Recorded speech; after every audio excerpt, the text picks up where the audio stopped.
പെട്ടെന്നൊരു healthy snack ഉണ്ടാക്കിയാലോ. അപ്പൊ ഇന്നത്തെ റെസിപ്പി ക്യുക്കമ്പർ ട്യൂണ ബോട്ട്. ഇതിന് വേണ്ടിയിട്ട് നമുക്ക് മെയിൻ ആയിട്ട് വേണ്ടത് cucumber, tuna, chopped onion, Greek yogurt, പിന്നെ കുറച്ച് ഉപ്പ്, pepper powder, chilli flakes, parsley. പിന്നെ നമുക്ക് ഗാർണിഷ് ചെയ്യാൻ വേണ്ടിയിട്ട് കുറച്ച് സെസമി സീഡ്. ആദ്യം തന്നെ ഉണ്ടല്ലോ ക്യുക്കമ്പർ രണ്ടായിട്ട് കട്ട് ചെയ്തിട്ട് ഉള്ളിലുള്ള സീഡ്സ് ഫുള്ള് നമുക്ക് കളയാം.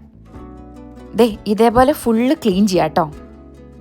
ഇനി ട്യൂണ ചങ്ക്സിലേക്ക് കുറച്ച് ചോപ്ഡ് ഒനിയൻ, പാഴ്സ്ലി, കുറച്ച് ഉപ്പ്, പെപ്പർ പൗഡർ, പിന്നെ ഗ്രീക്ക് യോഗർട്ട് ഇത്രയിട്ട് നമുക്ക് നന്നായിട്ടൊന്ന് മിക്സ് ചെയ്യാം.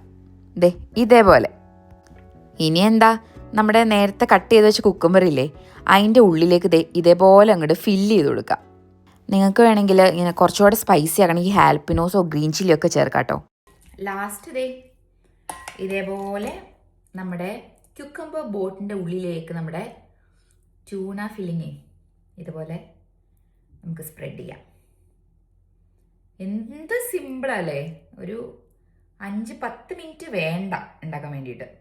ഇനി ഇതിൻ്റെ മുകളിലേക്ക് കുറച്ച് ചില്ലി ഫ്ലേക്സും കുറച്ച് ബ്ലാക്ക് സെസമേ സീഡും വൈറ്റ് സെസമേ സീഡും പിന്നെ പാഴ്സ്ലിയും കൂടെ ആഡ് ചെയ്യാം.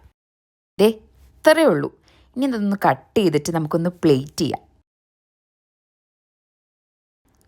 ഇത്ര സിമ്പിളായിട്ട് ഹെൽത്തി ആയിട്ടൊരു സ്നാക്ക് ഉണ്ടാക്കാൻ പറ്റില്ല കേട്ടോ. ഭയങ്കര ഈസിയാണ്, ഭയങ്കര ക്രഞ്ചി ആയിരുന്നു. നിങ്ങളെല്ലാവരും ട്രൈ ചെയ്ത് നോക്കണം കേട്ടോ.